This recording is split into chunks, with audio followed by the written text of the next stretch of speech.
Hey friends, if you're cooped up inside, don't forget to move. We can make the most of what's going on. So I just did my own little personal practice, just moved how it felt good. I'm sharing it with you guys and I hope you enjoy. It's 20 minutes, some sun salutation variations, some balance poses, and then cooling stretches and finishing with legs up the wall to just bring some calm and ground us a little bit. So enjoy. Started seated, just doing some breath work, and you can pause and take as long as you'd like for meditation and just centering before getting your body moving. After you've done your meditation or breath work, roll over the knees, make your way into downward facing dog. So we'll start moving with the breath. On your inhale, bring one foot forward and open up into a twist towards that front leg, stacking that top arm over the bottom arm. And on your exhale, plant the hands and step it back. On your next inhale, you bring the other foot forward and open up into a twist. Exhale, plant the hands, step it back. Inhale, way forward into a plank. Chaturanga down on your exhale. Inhale, upward facing dog, open up through the chest. Exhale, press it back into downward facing dog. Inhale, back into plank. Exhale, chaturanga down. Your elbows should be close to your sides. Inhale, up dog. Exhale, down dog. Inhale, step or hop to the front of your mat. Exhale, fold. Inhale, half lift. Nice flat back. Exhale, fold again. Inhale, rise all the way up with the arms. Exhale, side bends. Feel this whole side of your body lengthen out. Inhale, back to center. Exhale, side bend to the other side. Try to keep those hands framing your ears. Inhale, back to center. And exhale, press the hips forward as you take a shallow back bend and then fold. Inhale, twist, bending one knee to get you down to the mat. Exhale, fold. Inhale, twist to the other side, bending deeply into that knee. And exhale, fold. Inhale, half lift. Exhale, plant the hands, step or hop to the back of your mat for chaturanga. Inhale, upward facing dog. And exhale, downward facing dog. Inhale, step or hop between the hands. Exhale, fold. Inhale, half lift. And exhale, fold. Inhale, rise all the way up with the arms overhead. Exhale, hands to heart in namaste. Inhale, lift the arms once again. And exhale, we're going to take a chair pose, sinking back into the hips. Inhale, bring one knee into the chest. Exhale, sink back into the heels for chair. Inhale, the other knee lifts up, pull it into the chest. Exhale, sink back, grounded in chair. Take some breaths here. And on your exhale, we're going to twist over, hooking the elbow over your knee. And then if you'd like, you can go ahead and extend one arm to the sky and the other arm outside that outside leg. Come back into your chair. And on your next exhale, twist to the other side. Press into the palms to open up your chest even further. And you may notice that one side's better than the other when you twist, and that's totally normal. It happens to me too. Inhale back into chair, reach up to the sky, and exhale, hands to your heart.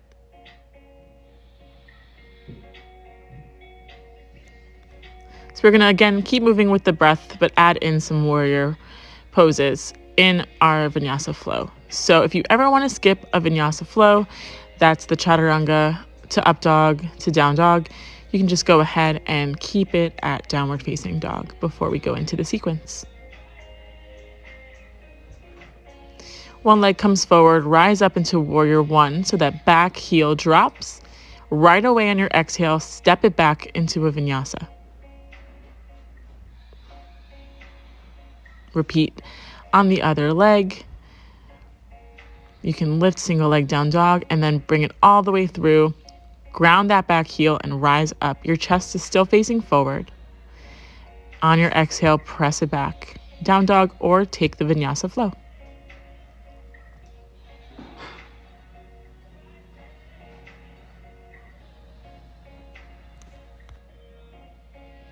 We're going to repeat and add on. Lift one leg straight up to the sky and pull it through. Rise up to warrior one. Hold here. Keep that front knee bent right over the ankle. On your exhale, open up and settle into a warrior two shape so that front knee is tracking in line with the toes. And you may turn out the back foot out slightly to open up through the hips. On your inhale, peaceful warrior reaching back. That front knee stays bent and you're just elongating through your side body. Rising back up into warrior two. Windmill that back arm to come back into warrior one so the hips square off to the front. And that takes you right back into a chaturanga.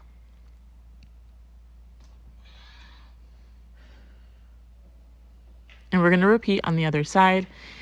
Extend the other leg straight up to the sky.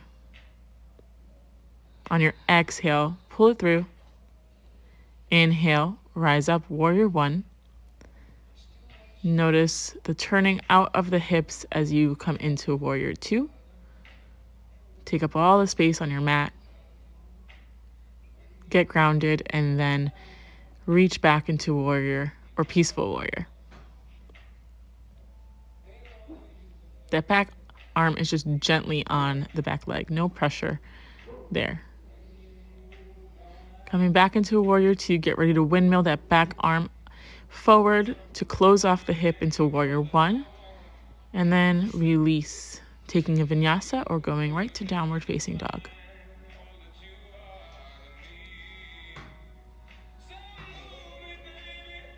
From down dog, look between the hands, step or hop to the top of your mat.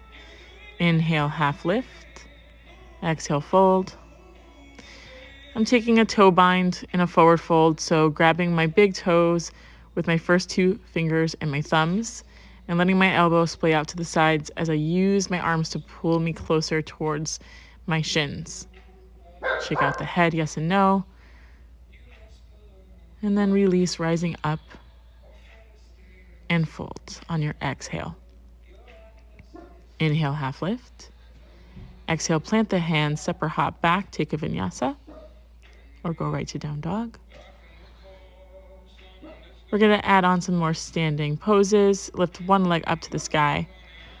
We're going to open up through the hip here. Feel free to take some ankle rolls, but check in with your shoulders and your arms. Make sure that your chest is still squared off to the front of the mat. And then bring that lifted leg up to the front of your mat and rise into a warrior two. On your exhale, you can go ahead and sink into an extended side angle. If this is too much to go to the floor, just take that bottom arm and rest the forearm on your thigh. When you're ready, on your inhale, extend that front leg into triangle pose. Opening up to the chest, stacking the arms, lifting up on the leg if you can't quite make it to the floor, or use a block. Soften that front knee so that you give yourself space to float into half moon. You can see here, I am not quite in alignment, so it's good to watch yourself on video. And this is a hard pose to be in one line in, so I'm not killing myself for it, but the goal is to have the chest and hips in line. Drop that back leg into an extended side angle once more. And then crawl back into a inner thigh stretch.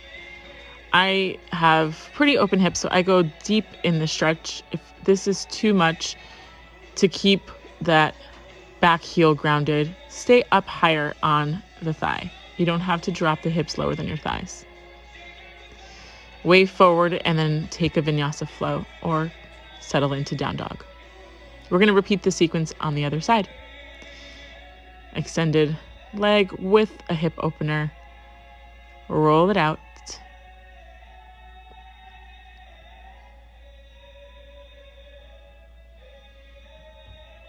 Bring it forward on your exhale.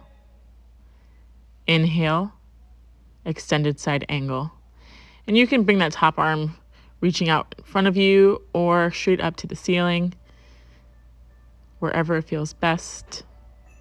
Try to bring your gaze to follow that top arm. If that's too much and making you dizzy, just bring your gaze down to the bottom hand. On your inhale, open up into a triangle. So that means that the front leg will now be straight. Wherever you need to reach on that bottom arm, it could be the floor or your shin or your thigh. Much better alignment here. Good job. You all have a better side. Settle into extended side angle again, just to make it a little bit easier to rock into a half moon. So you can tell everyone has different levels of flexibility on each side of their hips. So one side may be easier to float that leg up and open up through the hips, and the other one you can modify by taking the back foot down and taking the balance out of this. Dropping down back into extended side angle to crawl back into your inner thigh stretch.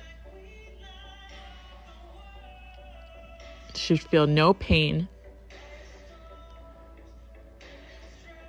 A sensation, yes, but pain is not what you want.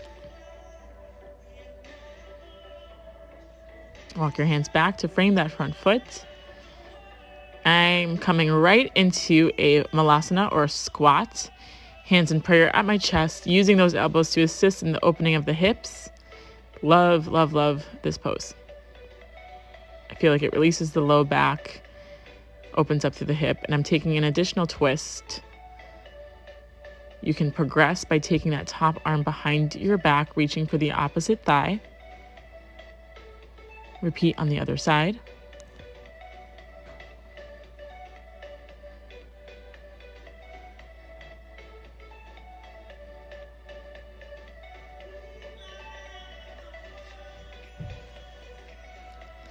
I'm going into crow, and I am familiar and I have experience practicing crow. If you're new to crow, you're going to want to start slow, maybe rocking one knee onto the tricep at a time, maybe taking a block behind your hips and taking the toes on a block to give you that height. The goal of crow is to get an arm balance with your weight coming forward. And yes, it's going to feel like you're going to fall on your face. And I have plenty of times. So you really want to ground down through the palms, lift the hips up over the shoulders, bring the knees high up on the triceps, as high as possible. And then lead with your heart forward, shift forward, and one at a time, pull up a foot and see how it feels. Once you've been familiar and comfortable with the movement, you'll find it easier to float into both of those feet lifted, but it takes practice. Lifting from Malasana into Goddess pose. Nice wide legs, knees bent, and taking eagle arms to continue opening up to the hips here. Lifting back up just to transition into opposite eagle arms. So eagle arms is one elbow under the other and bring the palms to touch. And your elbow should be shoulder height. You'll feel a really good stretch there. Closing the feet back to hip width. I'm going to take some balance poses here. So we'll start with tree.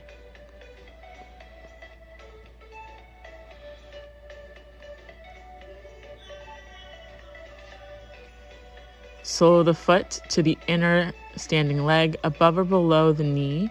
Think about equal pressure here. So the thigh pressing into the foot pressing into the thigh, rooting yourself like a tree on that standing leg. And then if you'd like, extend the arms up to the sky.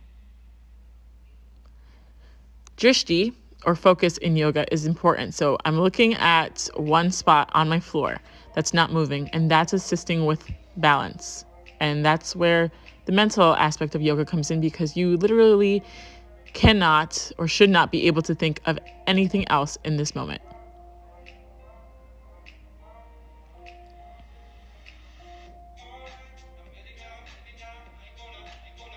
And continuing the breath. And yes, I really like this song, so I was jamming out a little bit.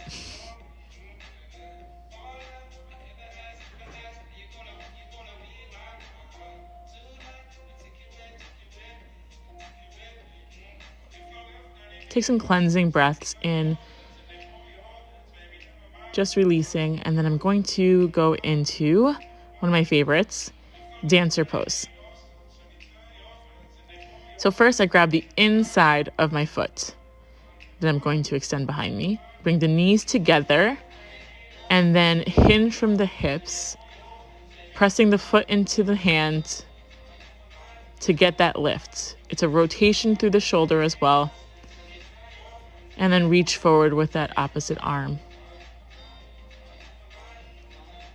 Take some shoulder circles to release, and then we'll do it on the other side.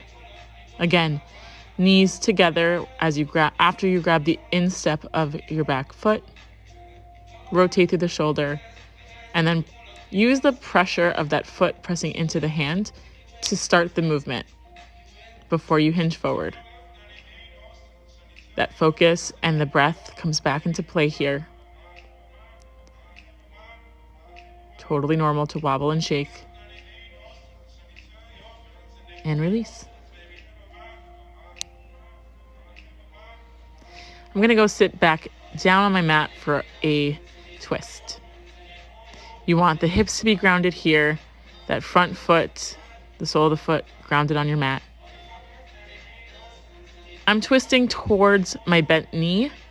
If you're pregnant, I highly suggest you take any closed twists out, and you can do an open twist, twisting towards the open space on the other side of your leg.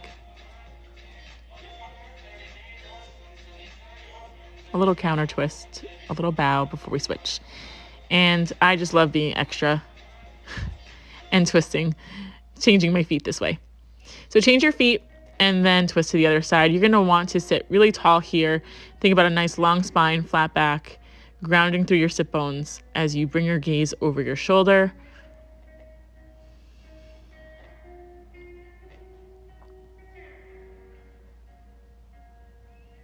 I'm taking one hand behind my back, reaching for the hip. That's just an option.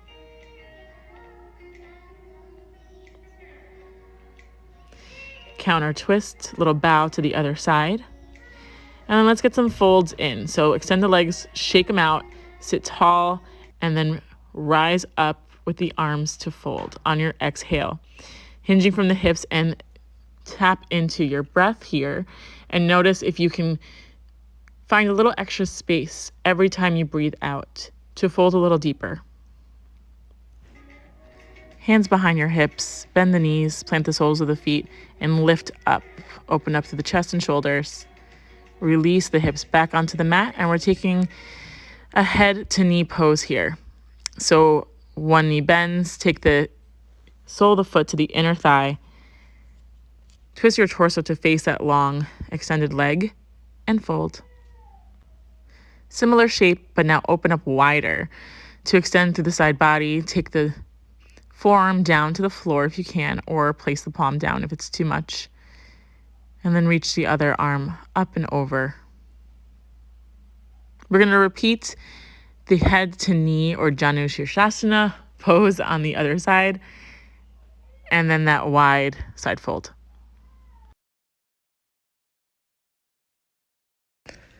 I wanted some more hip opening towards the end of the sequence. So I'm taking fire log pose, stacking shin over shin. Make sure you flex through the feet. And if that's too intense, you can decrease the angle and do more like a crisscross applesauce kind of seat. And just still press the knee away from your chest. My final relaxation pose, or Shavasana, was legs up the wall. Just let the blood flow back from your feet to your head and be calm.